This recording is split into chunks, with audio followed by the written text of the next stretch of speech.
Welcome to Evolve to Succeed, the podcast that brings together entrepreneurs, founders, business leaders and experts to talk about their journeys and explore the link between personal and business success. I'm your host, Warren Munson, founder of Evolve, a coaching, training and development company focused on enabling business and personal success and creating a community of like-minded individuals. Whether that be through our peer groups, one-to-one coaching, our training and development programs for you and your teams, or through our content and events, our mission is to get the best out of each individual and inspire them to be better both in life and in business.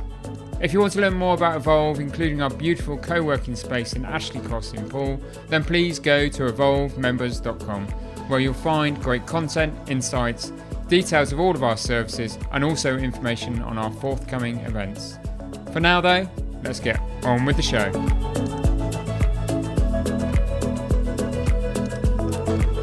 Welcome to this week's episode. Today we hear from Jermyn, CEO and co-founder of Woodstock Legal Services.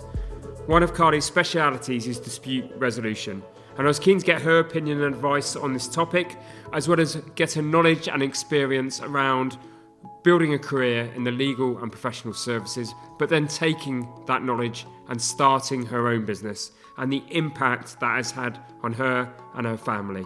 Carly is also a strong advocate of empowering women in business, and I wanted to get her thoughts on the challenges she's faced as a woman in her sector and what she's doing to empower others within and outside of the firm to do great things. It's a wide-ranging conversation, and we do cover such things as AI, the metaverse, and how the legal sector may change in the years ahead. So please do enjoy the episode.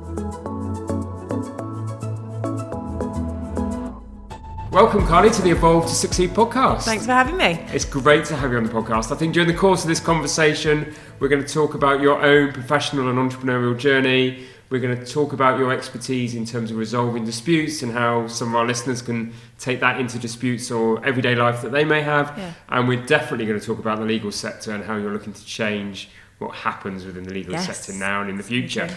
So lots of exciting topics to cover, but I suppose we should start with you. And I'll have to ask, what inspired you to pursue a law as a profession?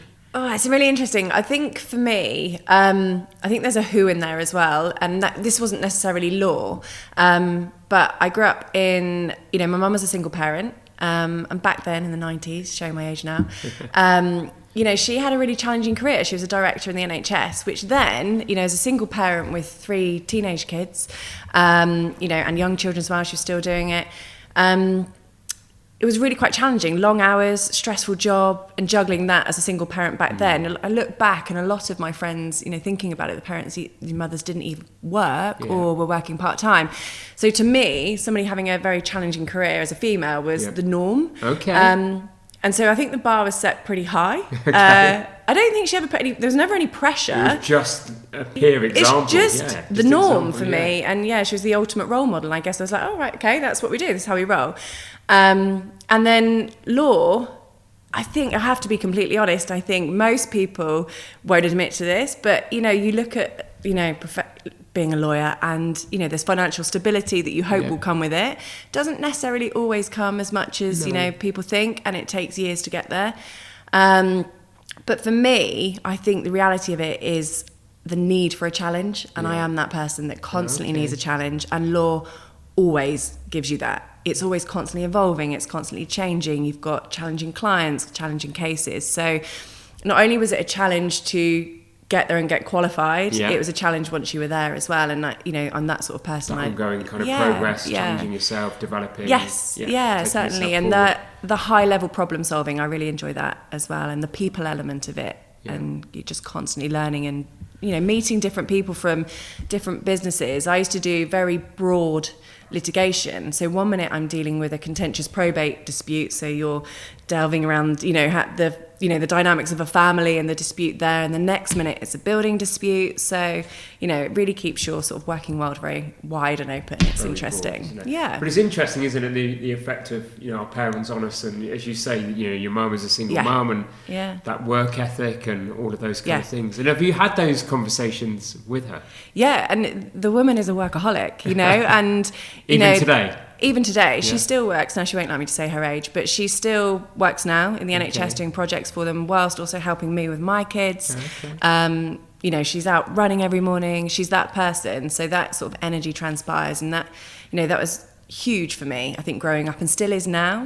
And I think the other person that always deserves a mention, who's complete opposite end of the spectrum, is my dad. And we grew up with lots of businesses. You know, as a child, we had donut shops, restaurants, arcades, pool and snooker clubs in the 80s. Barber shops. I used to work in all of them from quite a young age, and I loved it.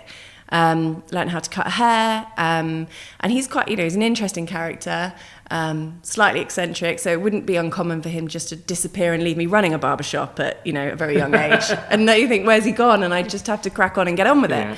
But I loved it, and I loved, really understanding how the business worked, and, what we were charging, our customers and all of that. And I think, the two together, my need for challenge and going down the route of law has sort of helped me get to where I've got to where I am now, I guess. Dad's influence is that entrepreneurial spirit and that energy to go and do something for yourself. Yeah, and just having a go and trying it. Definitely. And it's interesting also what you say, in that initial response around, I suppose nearly, I probably was the same, I had a great childhood, but left school at 15, just about turned 16 with some GCSEs. I needed to be independent, so I kind of went into the professions because I wanted to be a photographer, and I couldn't do that at that point. But I went into the accountancy profession because I saw it as a route to create security and stability. Definitely. Yeah, and I think a lot of people do, don't they? But it does take a long time to get there, doesn't it? Yeah, it really does. That route to training, it costs a lot of money, and it's tough. I didn't actually do a law degree. I did criminology and psychology. I think I wanted to go and work in the prison service, and I'm now glad that I deviated from that plan, and chose law, and I had to do a law conversion. So yeah, it's tough to get there, and it does take time, and it's a challenging profession for young people to make their way. It takes a long time to get there. Definitely. Well worth it in the end. Yeah. But what made you then decide, because you'd worked for some very large firms, at what point did you go, okay, I'm going to start my own law firm? Yeah, I think I always had a little bit of frustration, a little bit of a bug in me. I was always the one that was like, why are we not doing this? And from quite, a young age in a firm, quite junior, and saying, why are we not looking at this area of service? Why are we not looking at this area of litigation for repeat business? And I used to find it a touch frustrating that your ideas weren't being listened to as much as you'd want them to be. But that was fine. And, I'm very loyal, and, I was still happy to do it where I was. And I think, but the turning point for me was falling pregnant with my first child. Now I have 3. But when I fell pregnant with Jasper, I just couldn't see how I would be the parent I wanted to be and the lawyer I wanted to be in a traditional law firm setup. And I just couldn't. I remember being on maternity leave and thinking, I've worked so incredibly hard to get here, established myself as a lawyer, I'm really enjoying it, really want to be a mum, really want to do that really well, and how do I do the two at the same time? And so, Woodstock became the way that I saw that I could do that.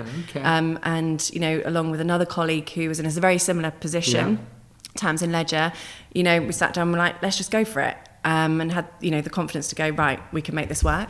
Wow. And was that after the first child? Yeah. Wow. Yeah. And I, so on maternity leave, thought, I just can't see how I can go back and make that work. And, I had ideas that I wanted to run with as well. And I thought, do you know what? Just run with them for me, and see how it pans out. So was there any moment of fear and trepidation, or because of life and circumstance and wanting to get that balance in life, was it quite a confident move to do your own thing? I think it was a confident move, and there were so many people saying, you're nuts, you've worked really hard, you've got a good job there, why would you not just go back, you can make it work. But no, I think, it was really important to me that I managed to do both together, and I just couldn't see how I would do that. I felt like I'd need to sacrifice one of them. And I really believed that Woodstock would enable me to do both, and, it has. I was going to say, when you look back now, has it enabled you to do that? Or have you had that balance that you wanted? It's incredibly hard. You never get it right. There's times when I think, I'm absolutely nailed it this week. I've managed to, this week actually, school disco, I managed to do that this week. There's contracts at work that we've got over the line. And you know, you look at it, you think, I've even managed to find time to train. You think, I've actually managed it this week. And, you know, there are times when you think, God, I'm dropping balls left, right and centre. But I think being self-employed, whilst you're constantly working, because you're constantly thinking about the business, shut off, does it? I do have more control, and it goes through peaks and troughs over how I spend my time. And at the end of the day, I created this business, and I have to remain focused on making this business work for me and the rest of my team. But good on you if you can do that. I think something in the early years kind of lost my way a bit. I think you got to the point maybe 10 years in where you just started to believe your own, in my case, my own hype a little bit, and I forgot that I actually started it. To have some kind of independence, to do things my way, to spend some time with Michaela and the girls and all of those kind of things. So and good on you. Yeah, and it is hard. It's never perfect, and it is hard. But you just got to keep pulling yourself back to the reason why you started it, haven't you? Yeah. And do you know what? I think as a woman, sometimes that's easier in a way, harder but easier, which sounds like a massive contradiction. But I think you're expected to prioritise the children probably a bit more than men still are. Okay. So actually that gives you that discipline to pull it back to the reason why you did it. But again, that's still... The world expects a bit more. Yeah, so I think... So there's a bit more leeway there. But that, you know, it is incredibly difficult. And I think, you know, whilst we've made a lot of progress for women juggling work and children, there's still huge progress, huge changes we need to make. Yeah. And interestingly, I suppose, that leads me on to a thought of, you've got male, female lawyers within Woodstock, but do you offer a different kind of maternity package as a result of your experiences and what you wanted to create? Yeah, I think, the consultancy model is something that, when I started and I was self-employed, I could see how that gave you real flexibility and real autonomy. And we took on our first consultant who actually wasn't a working parent. It was somebody who was closer to, and you hate me saying this, but towards the end of his career, in theory, still a fantastic lawyer, but wanted that flexibility and still to, work around, not to retire and, do a hard stop and have that more flexibility. And then since then, it seemed to be that we were attracting female lawyers because consultancy really works. So, instead of having that hard stop when you go off and have your baby and then back into the thick of it, it allows women to be able to sort of gradually get back into work around children, juggle children, start to fit in childcare as their business grows. And, I talk about their business because they are essentially growing their little bit of business within Woodstock.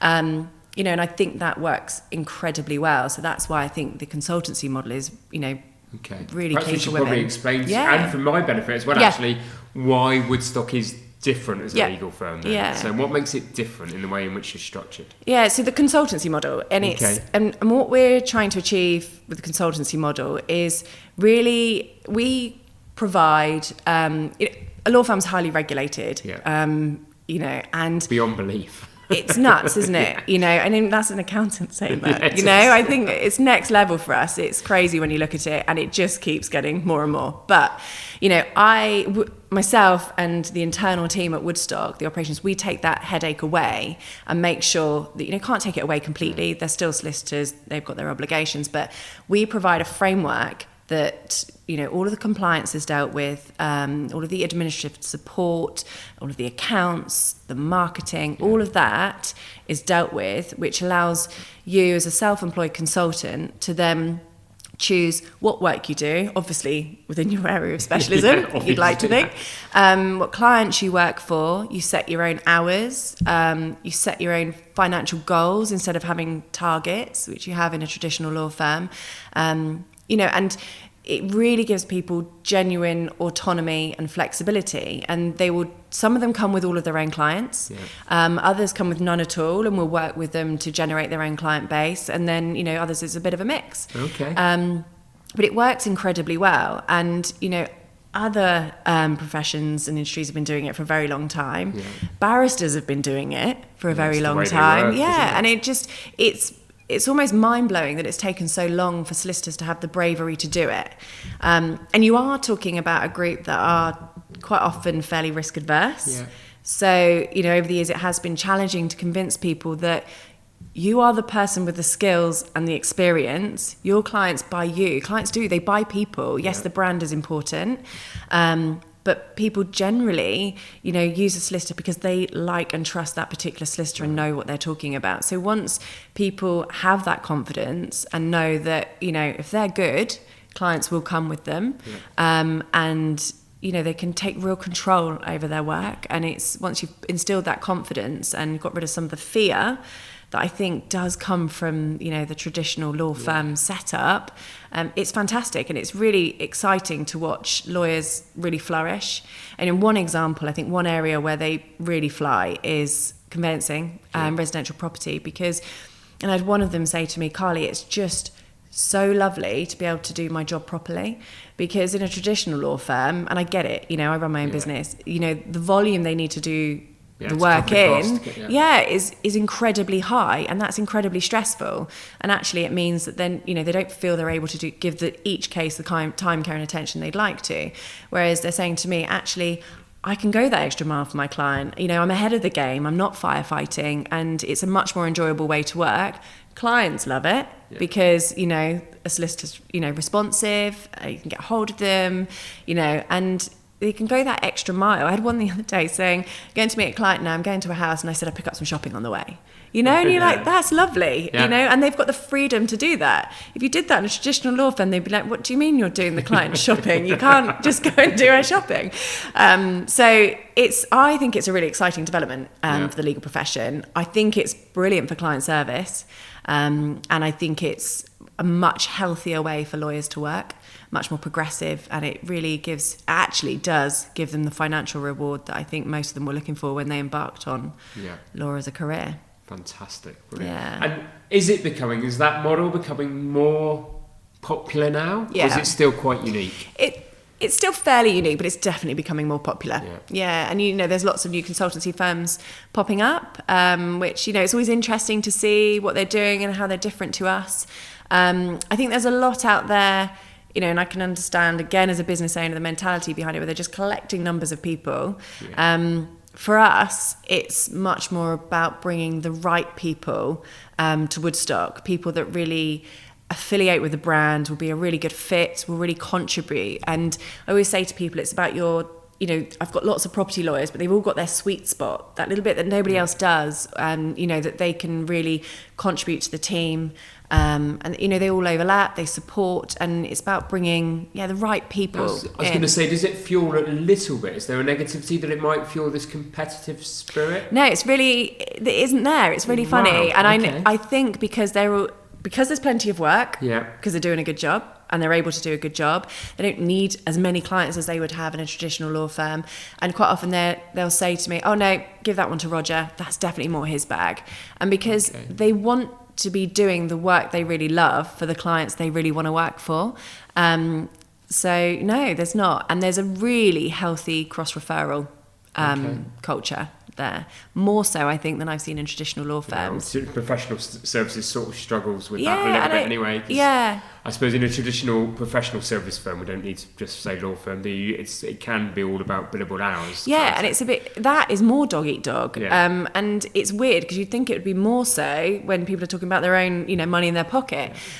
But they've kind of, they've got rid of that. And I think when somebody new comes in, because they've all taken that leap and, they've been a bit brave, they really want that next person to succeed as well. And you see them going, right, tell me what you do. Have I got any clients I can refer? How can we work together? And I sat and we did a little video the other day about cohabiting, and it was instigated by 3 consultants, a property lawyer, family lawyer, and a private client lawyer, all working mums. Actually they're all younger than me, I have to say that, have come together, and they're all starting out their careers as consultants. And they said, actually, we can cross-refer loads of work here, and actually we can really work together and collaborate. And, they sat down and we all did a video on cohabiting and how it impacts, property decisions and, making your will and, the family law angle and all of that. So, they really work collaboratively together very quickly. Right, brilliant. Yeah. And back to your own story, when you look back in how many years has Woodstock been going? How old's Jasper? He's 8, so about 8 years now, actually. 8 years. Yeah.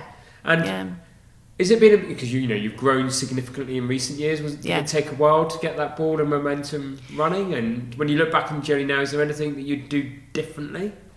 No, I'm that sort of person. I'd never change anything. I'm always regret the things you don't do, not the things you do. Yeah, you just learn from it, don't you?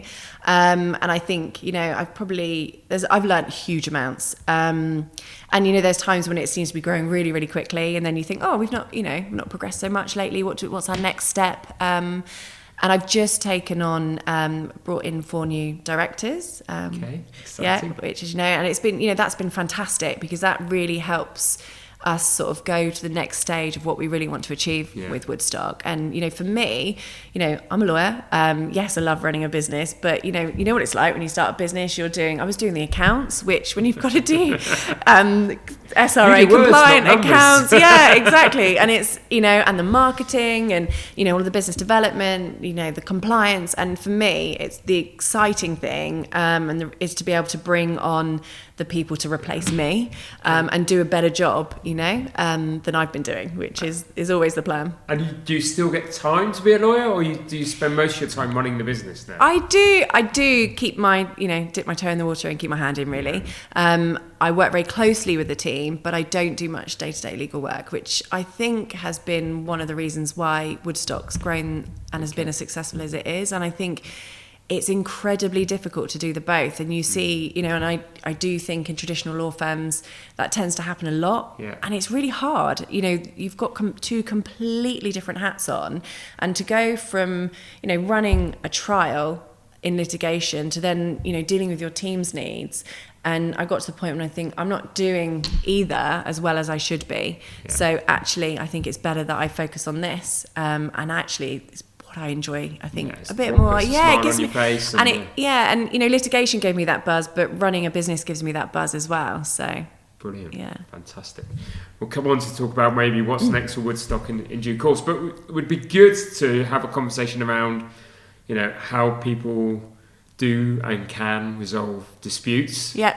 Because that happens. Unfortunately, it's part of day-to-day business. Yeah, it is. It's kind of the world in which we live.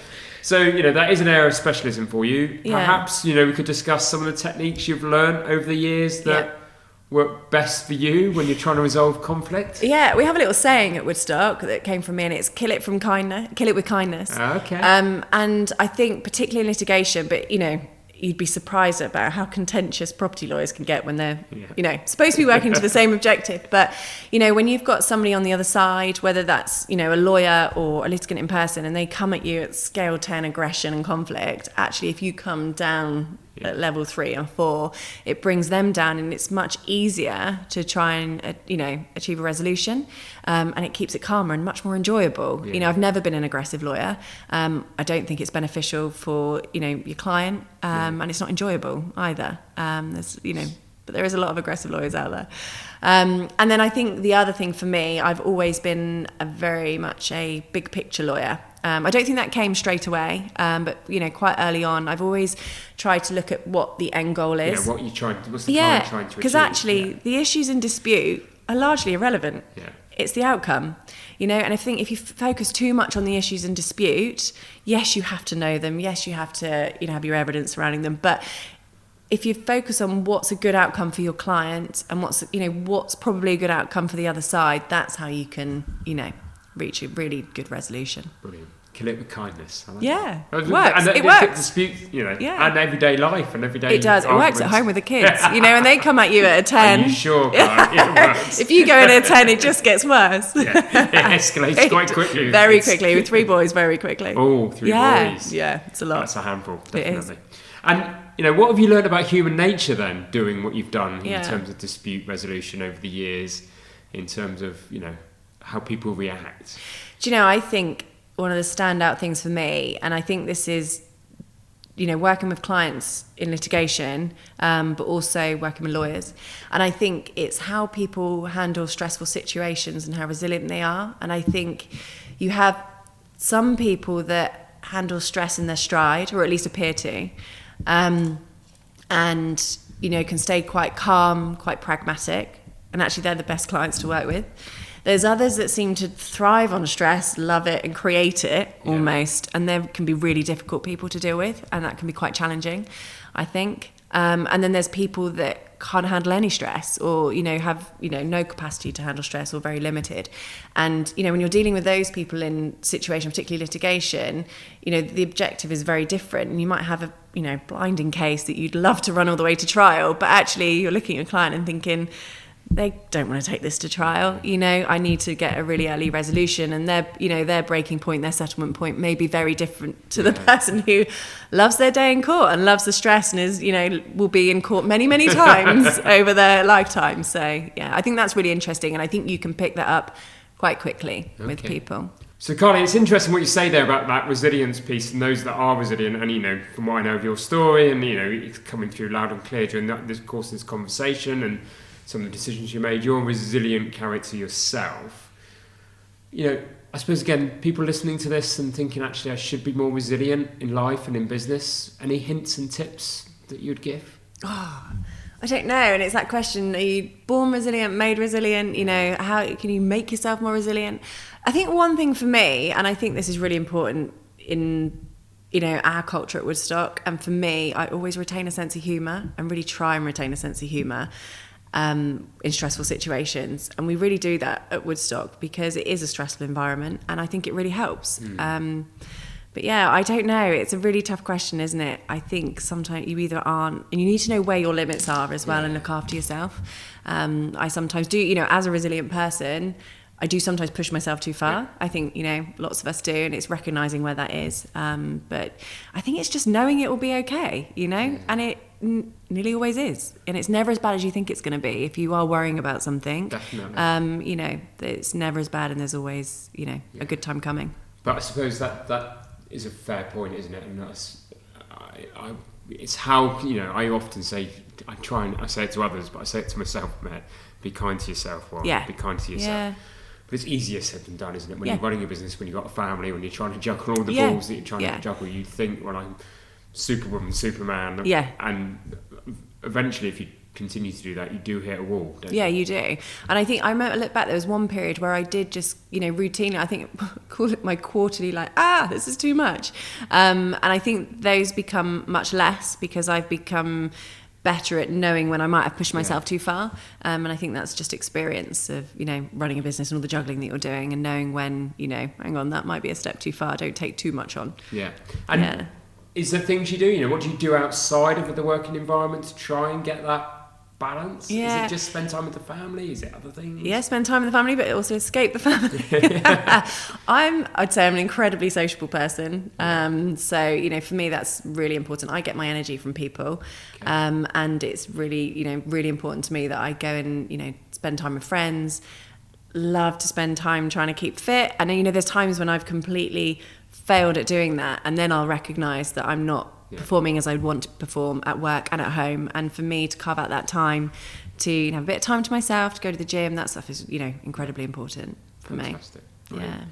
And in terms of your approach to leadership, obviously you were in larger law firms before. Do you, how's your leadership style changed maybe since you started Woodstock and where you are 8 years into that journey? Yeah. I don't know if it has changed. I think my approach to leadership, I think, like I've said about traditional law firms, they're very hierarchical in nature, and it's about, there's a clear ranking system in there, and Woodstock's very different. And, my leadership style is I very much like to still be part of the team, and we're still at a size where I do still feel part of the team and part of it. Even as when it comes to physical space, it's an open plan office and my desk is in there with everybody else. I'm not shut away anywhere. But it's about, for me, it's really important to lead and inspire from within and support from within and not top down, And for me, it's only success at Woodstock if it's success for the whole business, and that includes the individuals within it. And, I really enjoy inspiring them, motivating them, and working alongside with them, hearing their ideas, but also, you know, helping push them forward as well. Because the only way I can grow Woodstock and, you know, achieve everything I want to do is if I really grow the team behind me and we all, you know, go together. You kind of go on this journey together. Yeah, with this kind you of really momentum are. And those kind of that kind of piece. And you're very, you know, passionate about, you know, empowering women in business. Yeah. You know, we've sort of touched on that a bit so far. And, you know, I understand you've spoken at an event earlier this year. You know, what are some of those challenges that you think you've faced as a woman within the legal sector? I mean, I suppose we talked about the maternity piece, but other challenges maybe. And, you know, what are you actually doing to kind of empower women both within Woodstock, but, you know, those outside of it, those thinking, I'm going to take this leap, I'm going to start my own business in whatever sector it may be? Yeah, I mean, the world of law is, you know, there's plenty of female lawyers out there, but they're not at the top. And, you know, the great thing about Woodstock is there are women at the top, if you want to call it, you know, or at least in leadership positions that can really show other women coming into Woodstock that, you know, that's an option there, that's an opportunity, you know, you can do it too. And, you know, then you're also showing the outside world that this is an option. And, you know, creating the consultancy model, I think, gives women, you know, if they're not getting it where they are in a traditional law firm, there's somewhere else where they can take more control. And it's just that constantly being a role model. And, you know, I don't have a daughter myself, but I have 3 sons.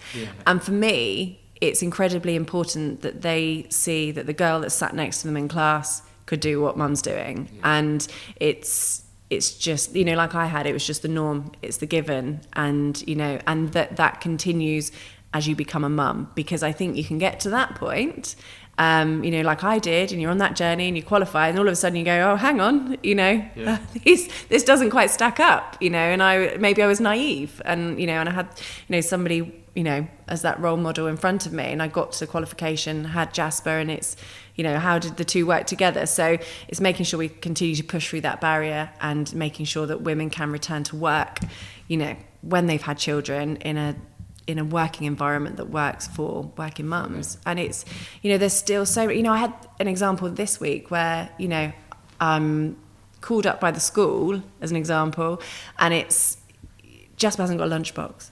And I go, oh, that's interesting, because, you know, he's 8, nearly 9. I made him a lunch. He should really be making his own. But, you know, I am building resilient children. And, you know, I was made to feel really quite guilty as a mum for him not having his lunchbox. And I was like, oh, okay, what time's lunch? Like, now. And I thought, what women, and, you know, who anyway, and particularly if women working can drop everything, whip up a nice little lunch and get it down to school. And I thought, this is a school that's 50% females in there, young girls, that they're broadening the horizons, educating them, showing them the world's their oyster, yet it's always the mum they call for this sort of thing. And so there's huge changes. So it's constantly challenging, you know. That status quo. Yeah, just constantly challenging, constantly communicating it, and constantly pushing forward. And Brilliant.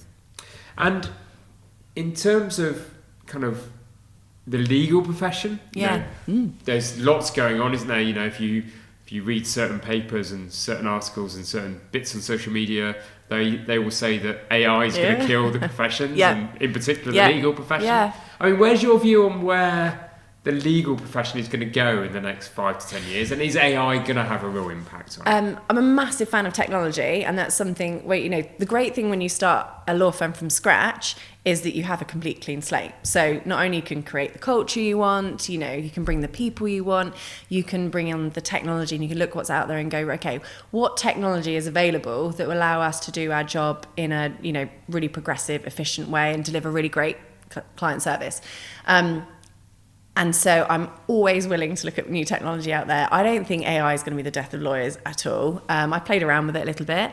I think it will help. And it, like I say, I think it might be a tool that, particularly if you're a lawyer dealing with contract drafting, for example, where you can be more efficient, perhaps, you know, reduce human error, that sort of thing. But I don't think it's going to, you know, knock lawyers off the table. Kill the profession. No. Do you know the one thing I think, and I think I could see us using at Woodstock quite soon, is VR headsets and the metaverse. You know, we've always worked, we've done hybrid working, remote working before the pandemic. Yeah. So obviously it was very interesting to watch everybody, scramble around and do it. by heading down to Comic, grabbing laptops. But, we were always working that way. And I still love to get people in a room as much as I possibly can, because I think it's incredibly beneficial. But there are times when you logistically can't get everybody there. And actually, if you've got a room of 6 people, but there's a couple of people that aren't in the room, that makes them feel a little bit alienated. So I can really see how, you're all popping on your headset, that, people feel much more together, in a virtual sense. There's, you can't you can't beat being in a physical room together. Now, isn't it? It's when different. You're in a room together, there's energy, and the mannerisms that you pick up of people. But, I think, I could see us doing that in the not too distant future. Brilliant. Fantastic. And so, heard it here first. The legal profession isn't dead. AI isn't going to change the world for you. I suppose it's just going to. I suppose it's for all. It's just going to perhaps make it more productive, isn't it, and more efficient, and more and allow the human to do the thing that humans great at, which is the final bit of advice, the interaction, understanding the emotions, and all of those other things that we talked about before. So, if that's the case for law. And actually, I'll come back to something you said about, Woodstock was plus easy, and I'd say the same with Inspire, because I had a blank piece of paper. Yeah. So when you start, you're the new kid on the block, aren't you? Yeah. And you can do what you want, and you can challenge the norm. Yeah. Are you finding it more difficult now that 8 years in and established with a kind of team around you that you can continue to challenge the norm? And do you think there is others that will start within the next year or two that will do things differently? Yeah. I think you've always got the benefit that I think the legal profession are going to be the slowest ones. There is change coming with the industry, with the profession. But I do think it's slower, and I think because we did have a clean slate that gets you out the starting, it's easier, isn't it? It is. So you just haven't got to change anything. No, and as you grow, sometimes that does become harder. But I really think there's a real appetite with clients for law firms that are much more dynamic, much more of a human approach, lose the stuffy, and sometimes a little bit arrogant nature that comes with law firms and all that perception that we have, little things. It's like the hourly rate, for example, and when we're mocked for it, we're openly mocked for it, yet we still do it. Clients hate it, yet we still keep trying to do it. And that was one great thing at Woodstock. I got rid of it, but that's one thing that's had to creep in a little bit, and I haven't managed to do away with it completely, because there are some areas of the business that still heavily rely on it because the courts do. But largely, for example, we're able to make that change really quickly. And it's, I'm much more enjoyable to work on a pricing model that's based on value rather than time. There's some interesting changes. There's lots of other people that are, doing the same thing. It's really exciting to see some new firms arriving and some firms that have just injecting a bit more personality into their brand as well. For me, that's really important. That's really interesting, because when I see the Woodstock brand out there, particularly on LinkedIn and social media, there is a lot of personality, and there's a lot more risk is the wrong word. I can't really find the right word at the moment, but you seem to be allowing your consultants, solicitors, to express themselves, be themselves. Yeah, and it's still in a professional way, but show a lot more emotion in what they post. Yeah, and I think it's probably only lawyers that thought we couldn't do that. I do, and I think other people probably thought we were odd for not doing it. Whereas I think it was the norm for lawyers, not, like you say, to be a little bit more straight-laced and in a box and all of that. So I think it's really exciting, and I've got some wacko ones in there, and they're good fun, but they're brilliant lawyers. They're brilliant lawyers, and that's what it comes down to. You can have huge personality, and as long as you're a great lawyer, it doesn't matter, and actually that draws people to you. It draws the right kind of clients. It does, and the client suit them because they want the personality. And horses for courses, isn't it? Exactly. It's providing something different. And is it something you instinctively let them go and do? Is it instructions given to be themselves? I'm just intrigued to see how you've got to that place. I think it's the model and the culture we've got that we naturally attract those types of people. Okay. And sometimes we even say we have to rehabilitate some of them when they've come from traditional law firms and get them to relax. And,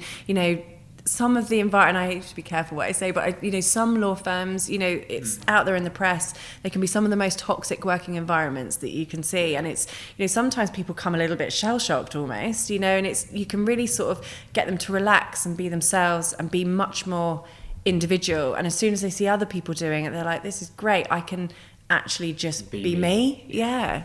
Definitely.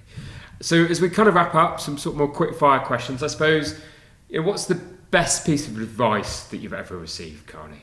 Oh, that's an interesting one. Replace myself, I think, is a really good one.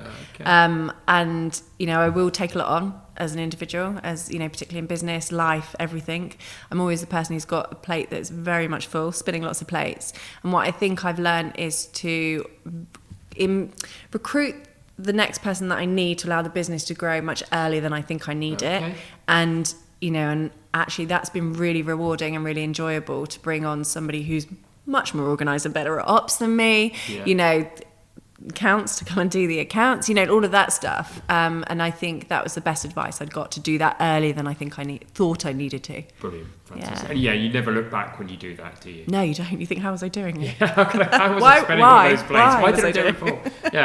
But I suppose there's a little bit there, and maybe that comes with time, is that you need to understand what your strengths are as well. Absolutely, yeah. And sometimes, particularly when you start a business, you need to juggle with everything. Yeah, you do. There are things that are new to you, and you've got to go, where are my natural strengths? Yeah. And I'm always pleased I've done it. I'm pleased, I did have those years where I had to sit and do the accounts, because I know it and I understand it, and I now, have much more respect for the person now having to do it, because I was the one who was having to do it, and I'm just ever grateful that I now no longer have to do it. Same with the compliance stuff, I still have to be heavily involved, but somebody's taken that day to day for me, and I'm entirely, grateful for it. So I suppose, where's Carney going to be in 5 years' time? Yeah, exciting plans, I think, with Woodstock. We're hoping for some growth on the consultancy. I really believe in the model, and it's exciting. It's incredibly rewarding business to run. Still here, still with Woodstock, and still, growing it to its real full potential, and seeing some other lawyers, take that little leap. That little leap of faith. Yeah. Definitely. And so, final question, always on the podcast, is what's your definition of success? What makes you happy? What's your personal definition of success? I think that's what you just answered it. Success is happiness, isn't it? All round happiness. It's not one thing. It's about that balance and that overall happiness, and to look back and go, I'm proud of what I've achieved. I'm happy with what I've achieved, and I had a nice life. I'm happy. Enjoying myself. If people want to learn more about you, want to learn more about Woodstock, where can they go? Call me on LinkedIn, or have a look on our website, and drop us a line. Fantastic. Thank you for being a great guest on the Evolve You're to welcome. Succeed Thanks podcast. for having me. Yeah, it's good fun.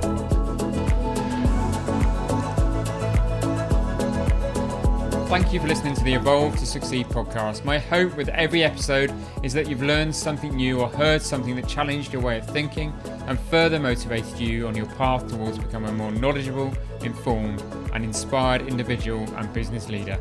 If you enjoyed this episode, then please help us by rating, reviewing and subscribing. We really value your feedback and would love to have you along for future episodes. And please don't forget to learn more about Evolve by going to evolvedmembers.com. Thank you for listening. See you next week.